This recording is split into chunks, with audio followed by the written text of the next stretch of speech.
Hmm.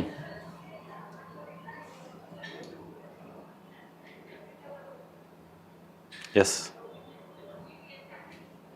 Hello everyone, welcome to Namala Excellence Bangalore. So in today's CED issue, that is current affair issues of the day, we are going to discuss one of the most important topic, and this topic is picked from your environmental segment, and it can be an expected question for the coming year UPSC Prelims 2024 examination.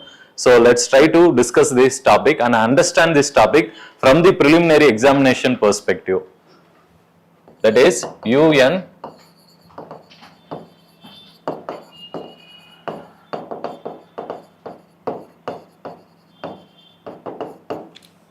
So UN, the topic for today's CID issue is UN Climate Ambition Summit, and this summit happened very recently, that is in the last week on 20th of September 2023. This UN Climate Ambition Summit happened, and when you consider from the environmental perspective, every year you know very well we have an annual UNFCCC meeting, that is the United Nations Framework Conference on Climatic Change Summit, where internationally all the countries they assemble together and they will discuss how to tackle the climatic change. And this meeting is an annual phenomenon, and before this meeting every year they will organize an UN Climate Ambition Summit, and even this year also they have organized this summit. But the most important thing to be remembered for the exam is this summit happened this year at the UN headquarters in New York only. So the 2023 summit, it happened at the UN official office, at the UN secretariat only. And the important things which we should note in this summit is that the most important members of this, that is the most important emitters of the world, China, USA, India. So they are the top three emitters. So they overall they account for 42% of the global emissions. Global carbon dioxide emissions. So out of that, 42% is actually contributed by only three countries, China, USA and India, and that is also the order. China is the first one who emits more carbon dioxide emissions, then followed by USA and India. And today if you see in this particular meeting, all the three countries they have not attended the meeting. So overall in this year UN Climate Ambition Summit, it was attended by 34 states.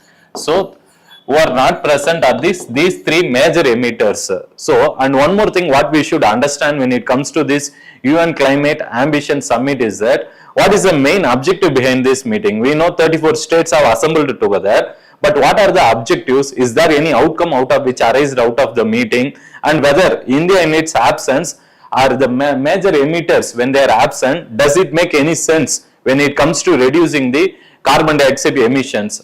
Or when it comes to following the Paris climatic change, the various summits where we have agreed to limit the carbon dioxide emissions. So we have to look at that perspective. Let us try to see one by one. So the UN Climate Ambition Summit.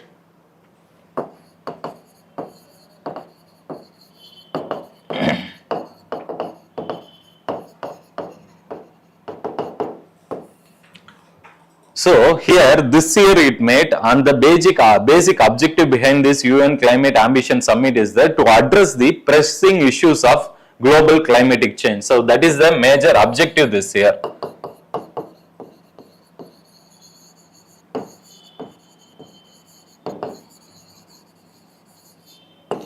And as we discussed already, there are 34 states who participated in this year UN Climate Ambition Summit, which happened in New York, and India, China and USA have not participated in the meeting. But leaving this, there are other major countries who participated.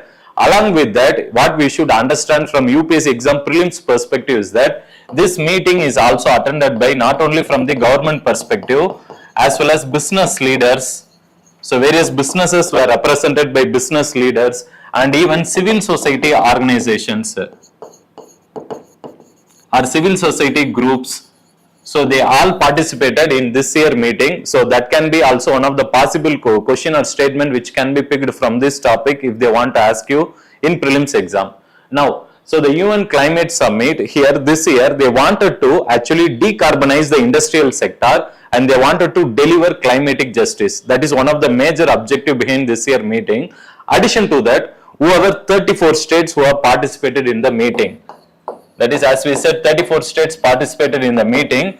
They have to come out with a clear, that is a credible roadmap behind their policy actions and plans has to be submitted. Only then they will be allowed to speak in the meeting. So all the 34 states who have participated in this year meeting, they came out with a credible action plan. It is not that they just pledge, we will reduce the carbon dioxide emissions by this level. That will not be accepted at this meeting. They need to clearly specify what are their credible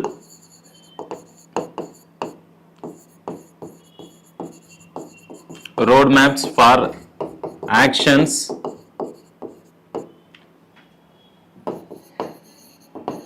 policies and plans needs to be clearly specified, and it should not be just pledged. So this is one thing which we need to be very aware, and that is also the one reason why India, USA and China, being the largest emitter of carbon dioxide emissions, they have not participated in the meeting, because here it is not that just you come and tell that we are going to reduce the carbon dioxide. You have to tell clearly what are the steps we are going to do, how you reduce it, and how you come out with the national policy in your country, and what are the plans you have for that detailing. All the things has to be clearly mentioned. Only then those countries will be allowed to speak in the UN Climate Action Ambition Summit, and that's what happened this year. India was not allowed to speak in this meeting, even including China as well as USA. Now, what are the other objectives of this UN Climate Ambition Summit is that they wanted to uphold the Paris Agreement. So we know very well the Paris Agreement is one of the most important UNFCCC outcome which we arrived in the year 2015, and it is applicable up to the year 2030. And within this next 15 years, the world countries majorly they have agreed to limit the global temperature to, it should not rise to 1.5 degrees Celsius. At the maximum level, it should not go beyond 2 degrees Celsius. But we are actually planning to limit it less than 1.5 degrees Celsius. So that is one thing what various nations have agreed under the Paris Climate Agreement. And here in this UN Climate Ambition Summit also, many countries have agreed to uphold the Paris Agreement. So what are the criteria they have? That's what we need to discuss further, because on what basis they will be able to uphold the Paris Agreement is going to be an important matter of discussion. We'll try to see that what are the various criteria these 34 states needs to follow. That is, number one is that all the 34 countries who have participated in this year UN Climate Ambition Summit, they have to make sure that they have to uphold the Paris Climate Agreement. So to uphold the Paris Climate Agreement, they need to limit the global temperature to less than 1.5 degrees Celsius, as we have discussed. So to do that, they have to come out with pre-2030, that is before that Paris Climate Agreement is going to end in 2015 to 2030. So before that, they have to come out with their nationally intended or nationally determined contributions.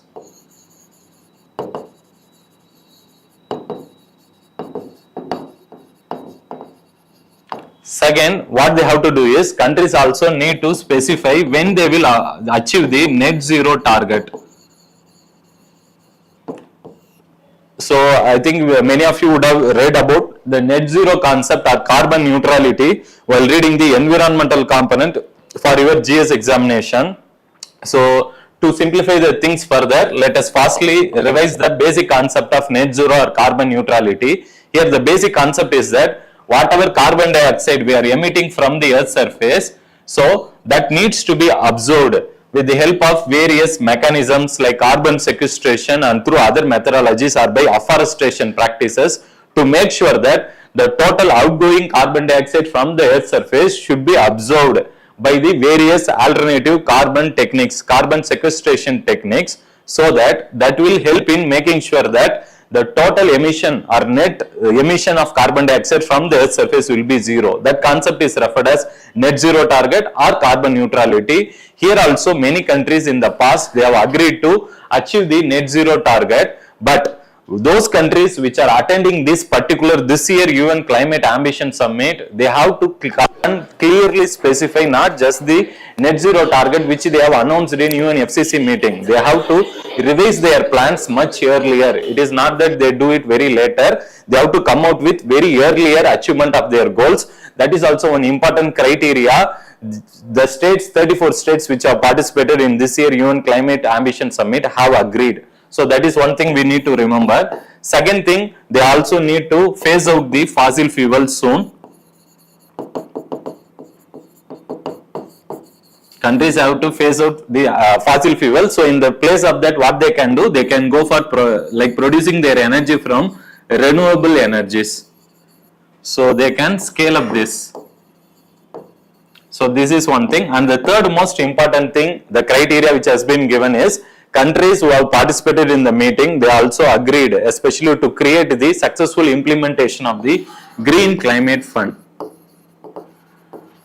So you know very well this Green Climate Fund is it is a fund which has been created in the year 2010. Here, developed countries have agreed to create at least $100 billion. This is the amount they have agreed in the UNFCCC meeting, where developed countries have told in the UNFCCC meeting that they will create $100 billion fund to help the poorer small island countries and developing countries with respect to going for climate mitigation techniques or to go for better carbon reduction techniques. Here this fund will be useful in helping those countries to reduce the emissions. So for that purpose, the developed countries should come and they have to contribute and create a $100 billion fund. And here also today, if you see, practically $100 billion fund has not been created and various challenges are there. So here also the countries discussed on this aspect. So the most important criteria or points which has been discussed in this year meeting is that 34 states which have participated in the meeting, they have agreed to just come out with the new revised targets for their net zero target. Second, to increase their renewable energy targets. Third is to create the Green Climate Fund that should be made practicable or implementable in the world. So these are the three things which they have discussed in this year UN Climate Ambition Summit. In addition to that, let's now discuss what are the outcome which has came out. Outcome of UN Climate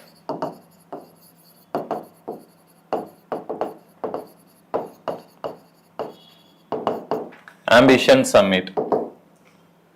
So friends, this year as we have already discussed, 34 states only have participated in the meeting. Among them, the notable countries are the first one is the Brazil. Because what Brazil has they have spoken in the meeting is that they have agreed that they need to revise their targets, but in 2015 only they have set a very high target to achieve the net zero emissions level or improving the especially energy from renewable energy target. So for that matter, what they have told or what they have informed in this year UN Climate Ambition Summit is that they will implement the 2015 target which they have already announced in the UNFCCC climate meeting. That is one thing which we need to remember. Second most important thing is countries like Nepal, Portugal. So they have agreed to achieve the net zero emissions target by 2045 itself. So net zero target by 2045. So here what we should remember is that countries like Nepal before have agreed to reduce or achieve the net zero emission by 2050. Now in this year meeting, they have pre-planned their target by at least 5 years. That is the success of this year UN Climate Ambition Summit. And then coming to other countries, that is there are various other European countries who also participated in this year meeting, and let's discuss about them also. There are countries like Canada. So Canada has agreed to create a emissions gap framework. Emissions gap framework, and this is mainly for its to control the emissions from its oil and gas sector, which is polluting the atmosphere. To control that, they told they are coming up with a new framework called emissions gap framework. And European Union along with Canada, they have agreed to go for a mechanism called as global carbon pricing mechanism.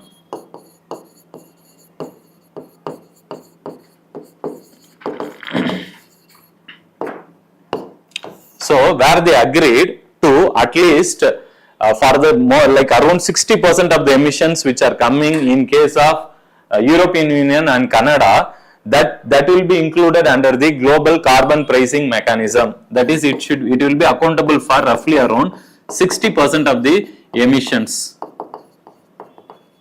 Friends, here what we need to understand is that the logic behind the carbon pricing mechanism is that, see, when industries, when they are polluting the atmosphere, when they release the atmospheric carbon dioxide and various greenhouse gases into the atmosphere, and that will lead to like it may affect various implications on various aquatic bodies, or it can create implications for environment and other areas also. So the negative factor, which is that is the pollution which is creating an negative economic cost. So that should be accounted, and how much money should be charged for that, and that will be collected from the industries who are polluting in case of Europe and Canada under the global carbon pricing. So the simple concept here is the companies are now made accountable for their emissions into the atmosphere, and that emissions, how much cost effect it is creating or impact it is creating on other areas of environment, that will be accounted and calculated, and that money will be collected from the companies or those industries which are polluting the atmosphere in European Union and Canada. So this is something which we need to understand. And there are countries like Germany and Chile. They have agreed to create a concept called as International Climate Club. International Climate Club. So the idea behind this creation of International Climate Club, because the major idea is initiated by Germany and it has co-partnered with Chile also. So the both of them have actually implemented a concept called as International Climate Club, where they wanted to decarbonize the industrial sector and improve especially the energy which is coming from renewable energy. So that is the main concept behind it. So it is mainly to decarbonize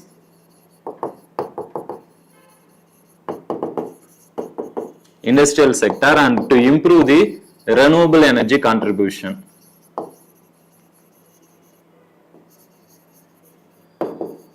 So these are some of the most important outcomes of this year UN Climate Action Summit. That is, what you should remember here is that Brazil has implemented the same 2015 target, whereas countries like Nepal and Portugal, they have agreed to implement the net zero target by 2045. They have actually brought the targets bit earlier, because that's the main objective of this UN Climate Action Summit. It is not that whatever we have agreed to implement under UNFCCC, we should not come and repeat it here. We need to keep our targets much earlier, so that the global temperature rise should not rise above 1.5 degrees Celsius, and all the world countries should be in a position to actually implement the Paris Agreement. That's the main objective. That is the reason why Nepal, Portugal, they have actually brought their achieving the net zero target very earlier, by 2045 itself. Canada has created emission gap framework to reduce the emissions from oil and gas sector. And European Union, Canada, global carbon pricing concept is important. This itself can be asked as a separate prelims question. Along with that, the concept of International Climate Club can be also one of the potential question for the UPSC prelims exam. Now, let's discuss what is India's position in this stand. What India is doing on its front to achieve the Paris Agreement, because India has not participated in the this year UN Climate Action Ambition Summit. So, what India is doing, we will try to discuss that also. We know very well, India has also kept its climate change targets or reducing the emissions much ahead of other countries. We are improving on this front. So we have kept the target of 2030. So by 2030, we have planned to reduce emissions intensity by 45% from 2005 levels. That is, what we have agreed is, compared to the whatever emissions level we are having in 2005, compared to that, by 2030 we will reduce it by 45%. This is one thing which we have agreed. In addition to that, in 2030 we also agreed that we will be generating at least 50% of our energy resources. 50% of energy will be generated from non-fossil fuel sources. Because India is now concentrating more on its promotion of renewable energy, So through that we are planning to generate 50% of our energy target. In addition to that, we have also planned to implement that is additional carbon sink by afforestation and various activities. We have planned to create additional carbon sinks of 2.5 to 3 billion tons. And the most important thing is, when it comes to net zero target, India has planned to achieve it by 2070. Now, most of the countries in the world, if you see, they have actually kept their target much above India. So that is one thing India seriously needs to look into this front, and that might be also one of the reason why India has not participated in this year UN Climate Action Summit. Because if India would have participated, means we need to revise this target 2070, and doing that is going to be a bit challenging for India. That is the reason countries like India, USA and China have skipped this year. That is UN Climate Ambition Summit. So that is going to be important for your exam. So in addition to that, what we should understand is that this year UN Climate Ambition Summit has also requested, so what they have done is they have requested the G20 countries also to come out with early possible targets. That is because since many of the countries, only 34 states have participated, we need the cooperation of international countries. So to do that, what this UN Climate Ambition Summit has requested G20 countries is that they should come out, that is at least by 2022, that is by now it's 2023, in another 2 years, 2025. By 2025, what they have agreed, they have requested is that G20 countries should also come out with revising their net zero targets. They have to bring their targets a bit earlier, and that should have a proper credible policies, actions and plans. That is what is important. It is not just pledging. So India don't want to take that risk. So we have to make sure that when it comes to protecting environment, we should also stay with the other global countries when it comes to reducing the carbon dioxide and uphold the Paris Agreement targets, whatever we have committed. So I hope, friends, this topic is very much useful to you and you are able to understand this. We will again meet in a new topic in the next video of our CID series. Thanks for watching, friends.